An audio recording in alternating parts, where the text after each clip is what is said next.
Hello, we are Memphis Communiversity. Today we are going to be talking about properties of relations and equivalence relations as we continue our journey on an intro to proof-based math.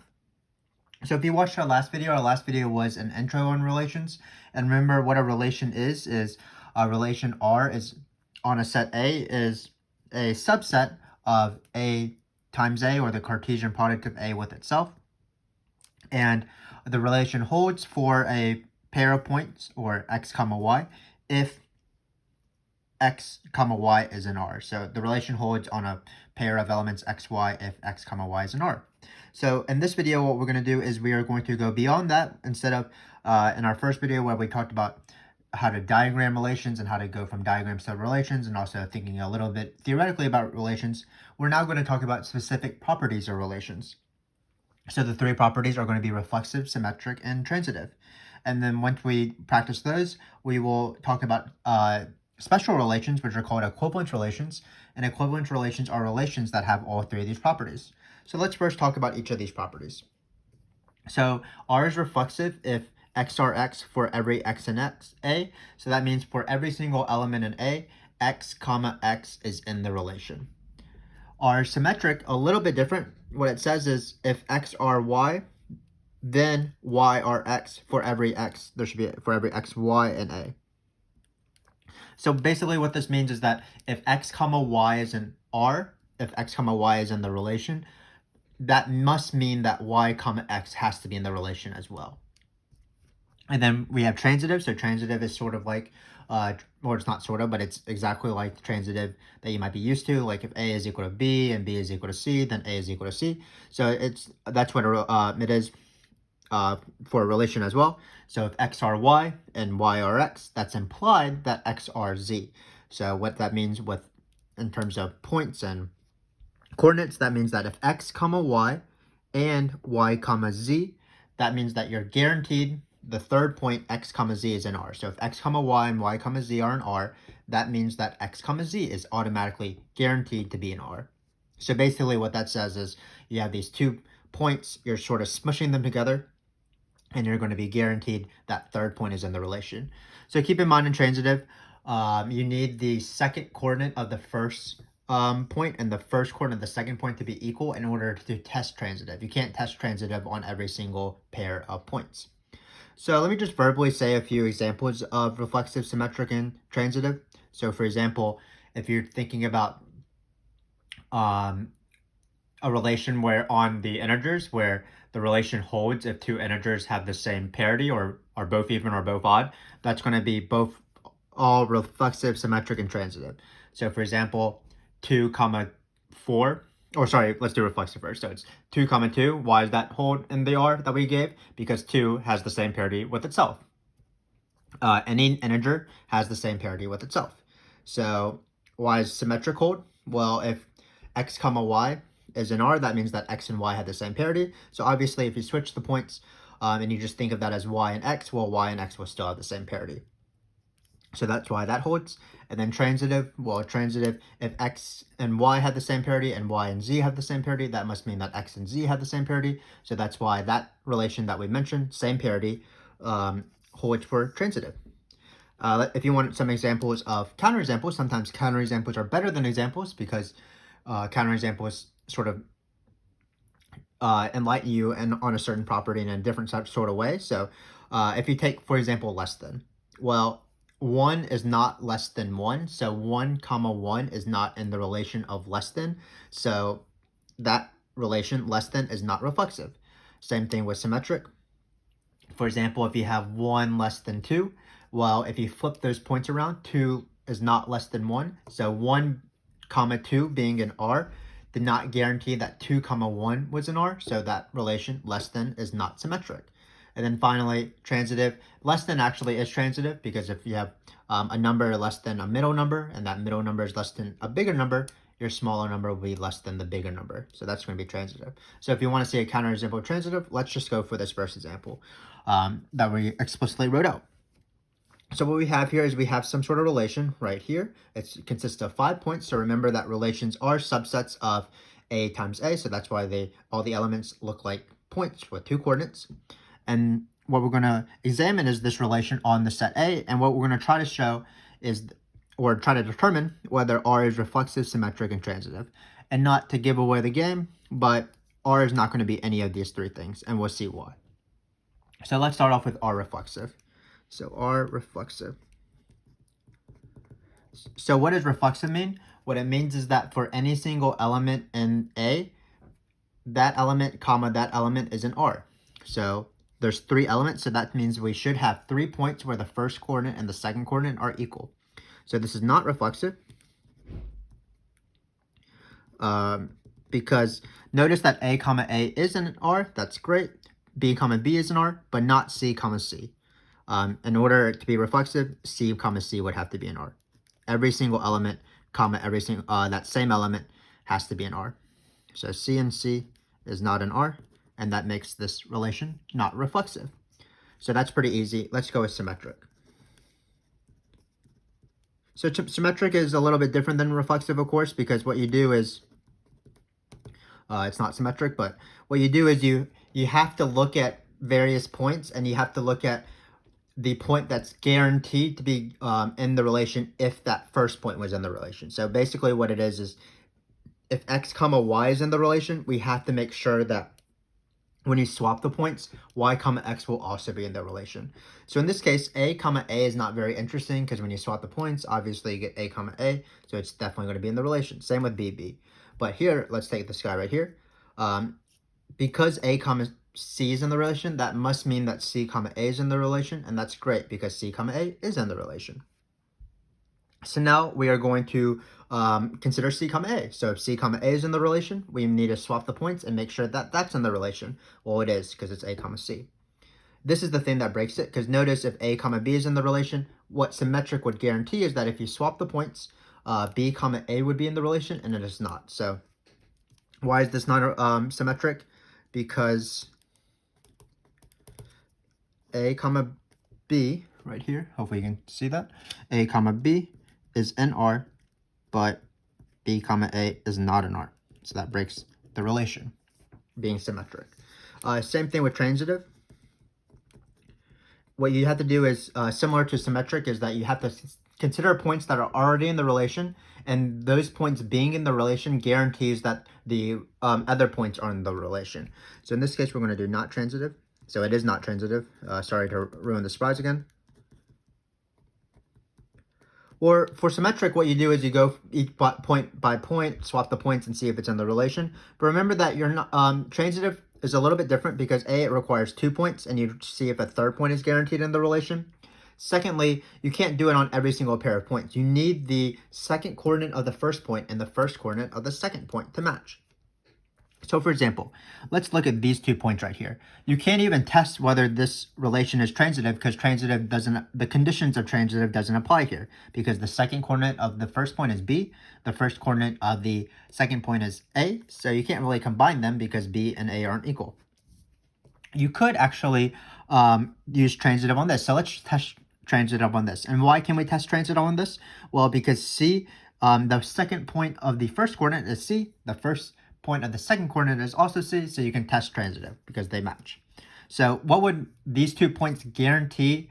What third point will it guarantee be in the relation? Well, you sort of smush them together, you get rid of the middle ones, and you do A comma A. And is A comma A in the point? It is. So that's actually great.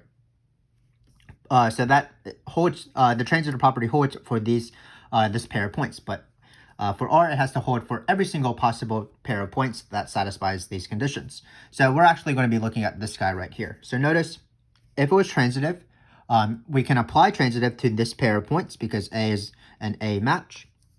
So what happens is if we smush them together, that point would also have to be in the relation, but that point is C comma B, and notice none of these points are C comma B. So that's why this is not transitive. So not transitive because C comma A and A comma B are in the relation, but not C comma B, and that would be guaranteed by transitive.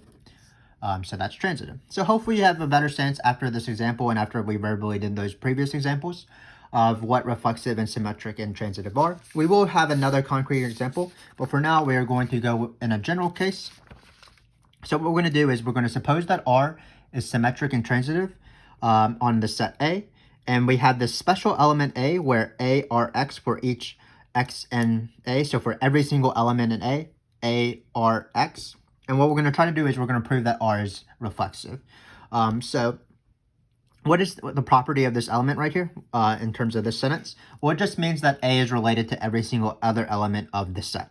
So A, comma, like if the set is 1 through 10 and this element was 1, that means that 1, 1, 1, 2, 1, 3, all the way up through 1, 10 would be in R because A has a relation with every single element in the set. So we're going to use that to prove reflexive. So how do you prove reflexive? Well, what it says is that X, X for any X and A is in the relation. So what will be our very last line? Well, our very last line, of course, would be R is reflexive. But again, how would we prove that? Well, we would take an X. Sorry, my pen is a little dying here, which is kind of sad. Let me see if I can just switch pens and it will work. So take X and A. Looks like we're fine. So what do we want to ultimately show? We want to show that X is an R because that will show that R is reflexive. So hopefully you can tell that this is the word reflexive. So basically, we're going to try to show that this point right here, X, X is an R. And how are we going to do that? Well, we're probably going to use other points and the fact that this relation is symmetric and transitive, and we have the special point A to prove that. So let's first take our special property of A. Because X is an A, we know that A are X, or another word to say is because of the assumptions about this point A, we know that A, X is an R. Because what's this A again? It's the element that has a relation with every other element in the set. So X is an element of the set, so that means A, X is an R. So now we sort of have used our special point, so now it's time to use symmetric and transitive. So how are we going to use symmetric? Well, that's pretty easy. If A, X is an R, that automatically means that X, A is an R. So X, A is an R. Because R is symmetric.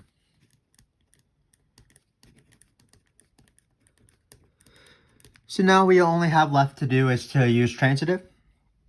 So you can actually do transitive in two different ways. You can do A, X and X, A. Those being an R in that order would imply that if you smush them together, A, A would be an R.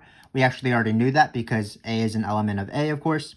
A is an element of the set, and A holds relations with every single element. And we don't even care about A, A. We care about X, X. So it makes more sense that when we're doing transitive, we're going to think of this as the first point, this as the second point, because the middle things are going to be A, and then when we smush them together, they're going to go away, and we're going to be left with X and X. So we're actually done. Because R is transitive,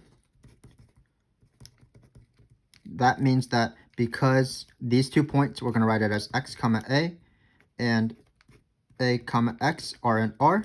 That means that X, X is an R. That's what we wanted to prove. So that's R is reflexive. So hopefully you sort of have a better sense of how to deal with relations in a more general way. Basically, if you ever need symmetric and you have a point in R, you just want to always use that the flipped point is also in R. And same thing with transitive. If you have 2 points that satisfy the transitive condition, you want to automatically assume that that third point is in transitive. Is in the relation. So now we've talked about the 3 properties. So I think we're ready to go on. So again, these 3 properties are important.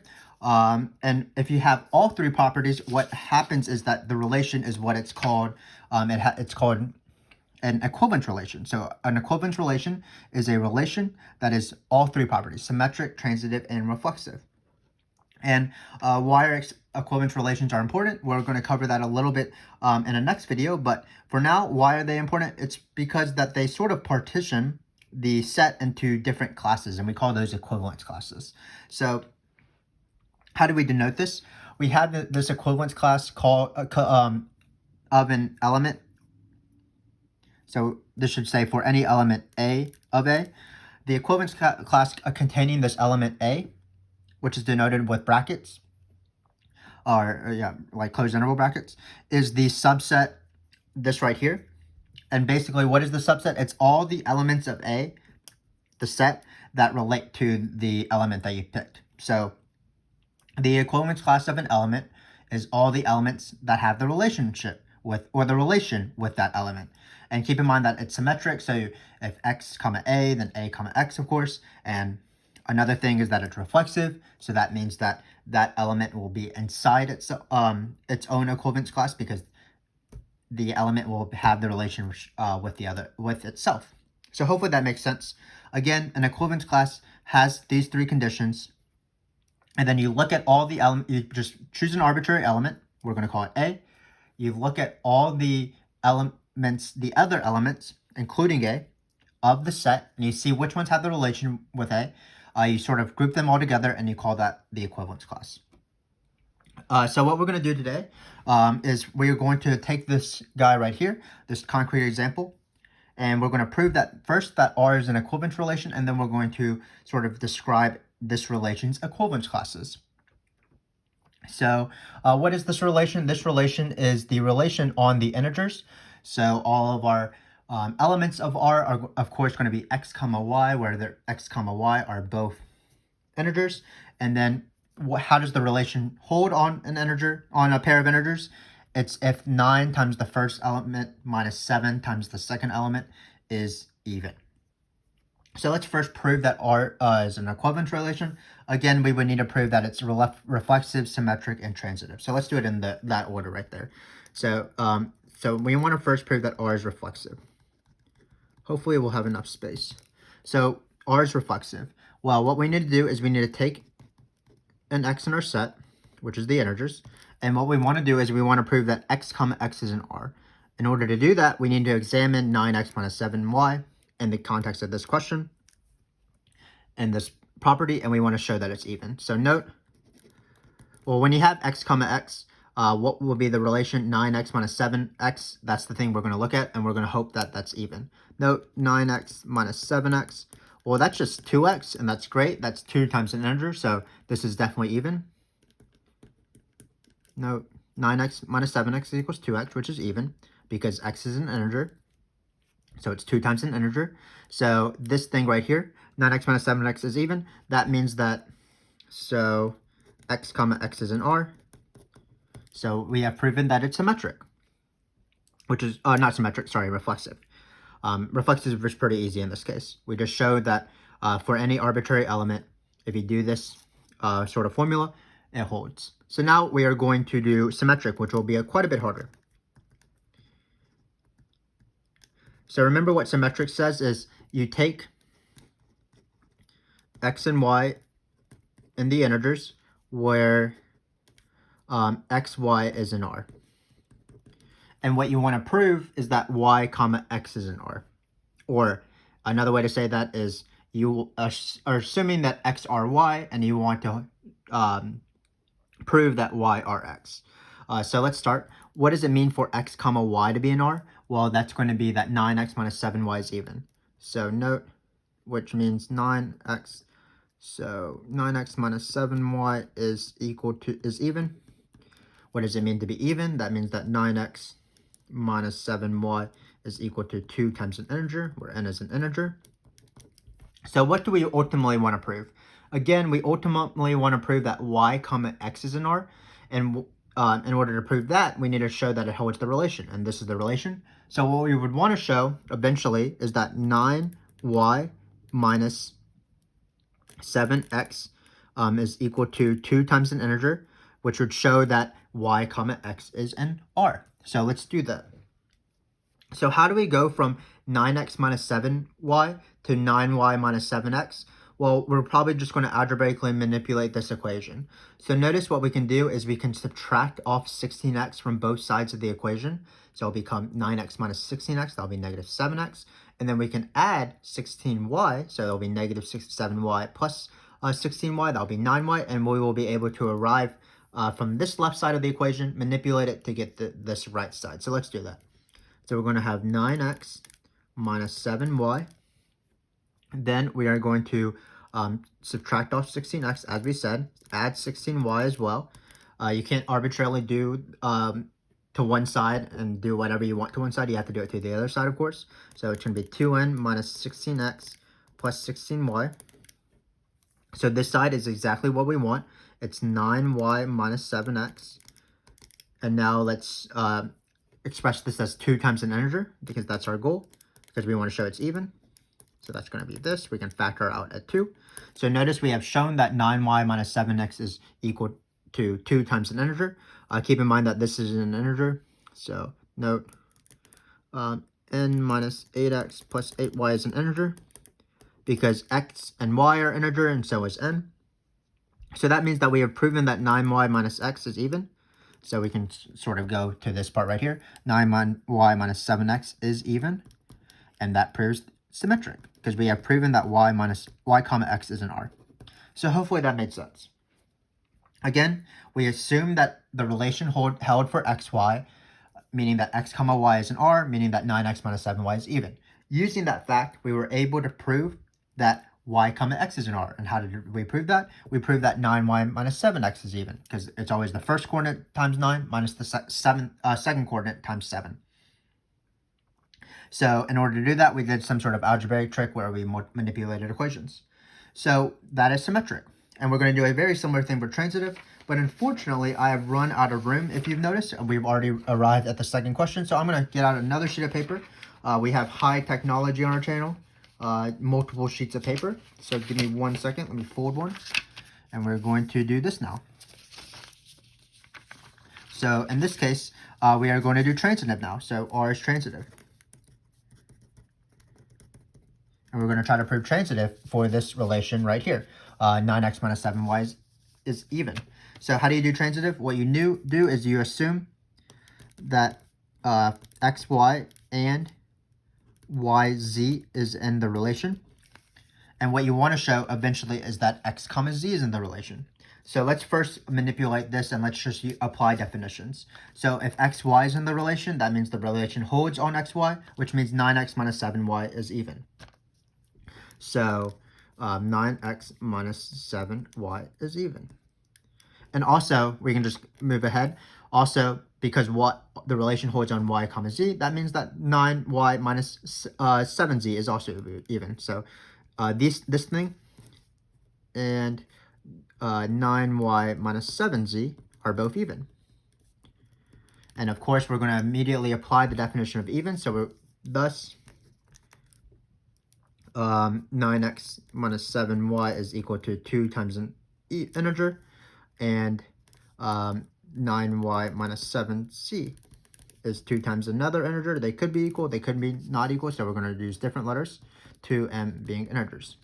What do we ultimately want to prove again? We ultimately want to prove that x comma z is an R, and how to prove that is to show, to try to find 9x minus 7z, because that would be what the relation asks us to do, and show that it's even. So it looks like we have a 9x and we have a minus 7z. So how do we do that? Well, we're just going to take this equation and we're going to add them. So it's going to be 9x minus 7y plus 9y minus 7z is equal to 2n plus 2m. That's lovely. And then we are again trying to isolate 9x minus 7y. Let's do one extra step. Let's combine these guys right here. Sorry, this should be a minus, not an equal sign. So minus 7z, hopefully you can tell that's minus, equals 2n plus 2n. Then we do need to isolate 9x minus 7z, because that's what it asks us to do in order to determine whether it's even, and it has to be isolated. So all we're going to do is we're going to bring this 2y to the other side. So 9x minus 7z is equal to 2n plus 2m minus 2y. And is this an even integer? Well, it is, because you can factor out a 2. So 9x minus 7y is even. And that's what it means for the relation to hold on xy.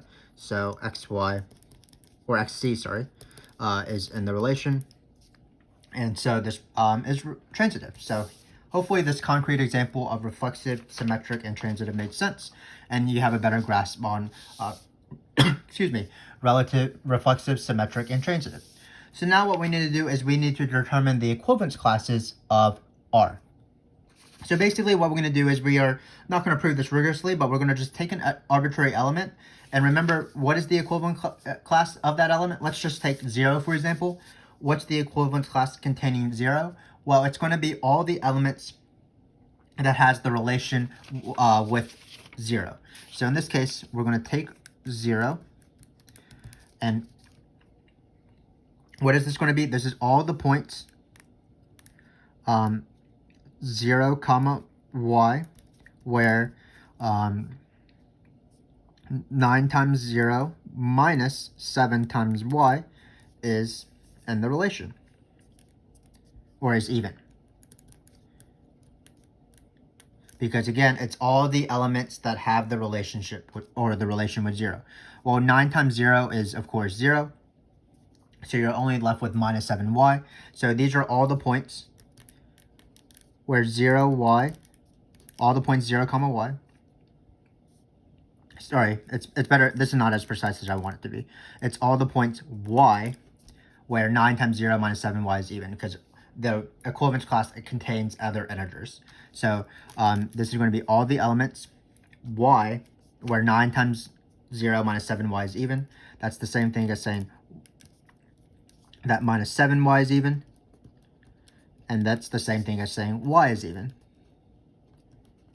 We're not going to prove that rigorously, but we've done very similar things where if negative 7y is even, that means y is even. That's pretty easy to prove. The easiest way is probably proof by contrapositive.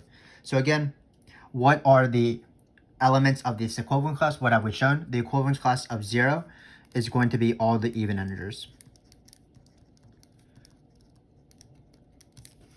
Now let's prove, or try to find the equivalence class of 1. So the equivalence class of 1, it's all the elements y, where 9 minus 7y is even. Another way to say this is all the y. If we like isolate this minus 7y, it'll be all the y where minus 7y is odd. Because if 9 minus 7y is even, you subtract off an odd number, then you'll get an odd number.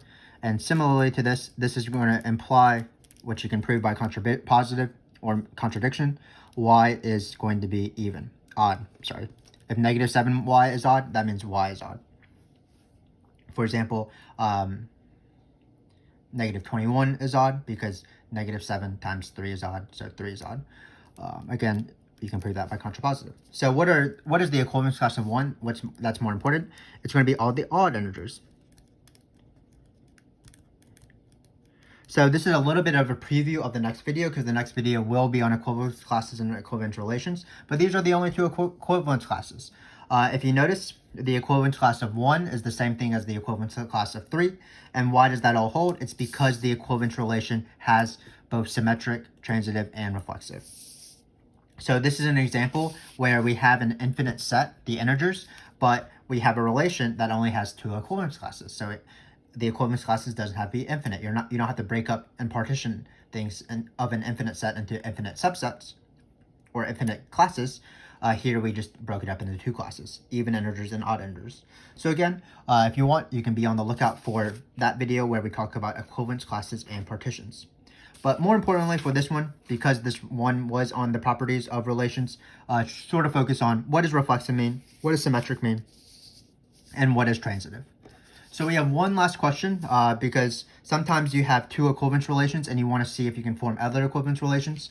One of the things that you might try is just taking the union of all of the two equivalence relations. Basically, you take all the points x comma y and r, you take all the points x comma y and s, you combine them together, and you hope that they're equivalence class. But as we're going to prove, this is not actually viable. Sometimes when you have unions of equivalence relations, you're not going to form a new equivalence relation. And let's see that. So in order to prove that, we first need to start off with equivalence relations, because we need, as a counterexample, you can't just take arbitrary relations. They have to be equivalence relations. So we need to come up with two equivalence relations where they satisfy the three properties. So the best thing to do in these counterexamples is to keep it kind of small. So I'm just going to take r to be on 0 and 1. So in order to be an equivalence relation, r would have to have 0 and 0 because it has to be reflexive. And let's say it also has 0, 1. And in order to have 0 and 1, that means that you need to have 1, 0. Because it's symmetric, and then you can check that this is also transitive. For example, 1, 1 and 1, 0 implies that 1 comma 0 is in the relation, and it is. So now let's come up with a second example that's pretty simple. Let's now do it on 0 and 2 instead.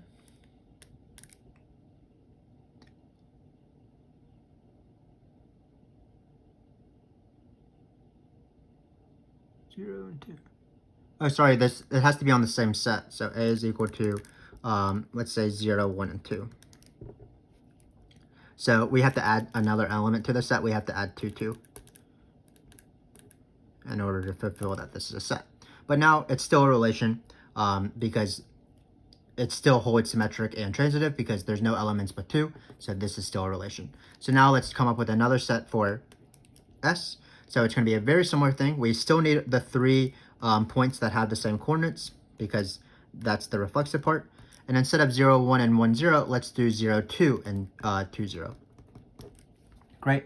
So now these are both relations. They both satisfy, they're both on the set A, and they both satisfy reflexive, transitive, and symmetric. So now let's see what our union S is, and let's say why that is not an equivalence relation itself.